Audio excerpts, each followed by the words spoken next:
shirkadda ee dahabshiil ee fadhigeedu uu yahay magaalada Muqdisho maanta in ka badan 20 cuuryaamiin ah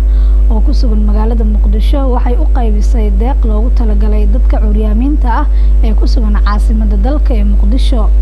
Wariyaheena Fuad Shoble Cafe oo ka qayb galay munaasabadaasi ayaa warkan faahfaahinaya. dadka naafada ah ayaa tiradoodu gaaraysay 20 qofood oo isugu jiray dad caruur iyo haween kuwaasi oo aanan helin wax daryeel ah tan iyo burburkii xukuumadii dhexe ee ka jirtay Soomaaliya. maanta si aad ah ayay ugu farxeen kadib markii shirkadda xawaalada Dahabshiil faraceeda Muqdisho ay ugu deeqday mootooyin. marka ugu horeysay Allah subhanahu wa ta'ala ku naadinayna khayrkan waafajin marka labaad dadka walaalaha Dahabshiil madaxdooda mas'uulintooda oo loo gargaareen bahashan waqti dheer u baahnaayn. وطبعاً meeshaan maanta naga siiyay dadka walaalaheena ee ugu daaqeen shirkadda Dahabshiil waa u mahadcelinaynaa sababtay tahay anaga adeega ani hadda adeegan kada adeeg oo kala gada subaxi dadaan bariyaa markaas u dirsadaa inta adeega ani aan gaday inta adeega aniga aan sugayo aan adeega gabdhaha oo agteyda ah oo dhan ay gadanayaan anina dhibkaas intaan ku qabo soomahan hadeertan صبحي واق مركو بريو انتان دومتو سو مكيناي سيناي ارورتي غير راسي ودعينا ان شاء الله إلهي يا محد وسوناتي ما انت شركة دهبشيل ايام موتوين نو قيرسي انيغو 8 سنه جيره ايان نافن نقداي تاني iyo xilligaas dhulkan aalay waa gurgurinay alxamdulillah maanta ilaahay mahadis deeqdaas oo ilaahay noo soo diray oo shirkadda Dahabshiil noo soo dhiibtay ayaan ku dul fadheenaa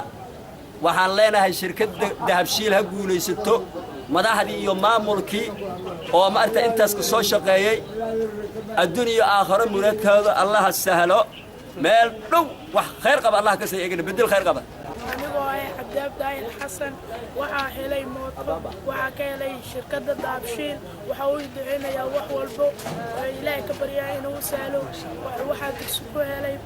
هلي gudoomiyaha koonfurta iyo bartamaha Soomaaliya ee shirkadda xawaalada Dahabshiil Cabdiraxmaan Cali Xaaji ayaa sheegay isagoo warbaahinta la hadlayay in kaalmadan ay qayb ka tahay kuwa ay ugu talagaleen bulshada qaybaheedii kala gadisan ee kuwoodii dhibaataysan. waxa ay qayb ka yihiin kaalmooyinka ay Dahabshiil group ugu talagashay bulshada qaybaheeda ugu nugul dadka ku dhaqan Muqdisho iyo nawaaxigeeda waxay ka kooban yihiin 20 mooto waxaynu siinaynaa dad ka kooban macallimiin arday sariflayaal dumar si ay noloshooda ugu kaabaan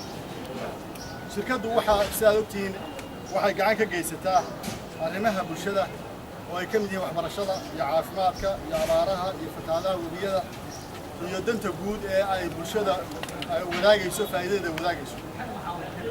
ma aha markii ugu horeysay oo kaalmooyin noocan ah ay shirkaddu bixiso insha Allah mana noqon doonto tii ugu dambeysay. Fuad Shoble, Somsat, Muqdisho.